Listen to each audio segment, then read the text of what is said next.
Ils viennent en disant mon enfant ne parle pas, mon enfant ne parle pas bien, je ne comprends pas ce qu'il dit. Ou alors, et là c'est encore plus facile d'émettre le diagnostic, ils parlent une nouvelle langue, ils ne le disent pas comme ça, c'est moi qui l'interprète, qu'on appelle le YouTublish.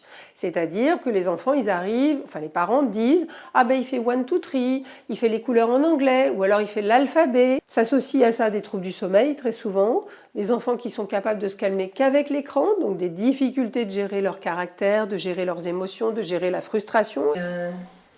Un peu moins d'un an, vous avez arrêté. Quand elle avait 1 an, elle... Je pense que le médecin traitant nous a dit. Ouais. En fait, l'enfant devient... En fait, il passait toute la journée devant les écrans.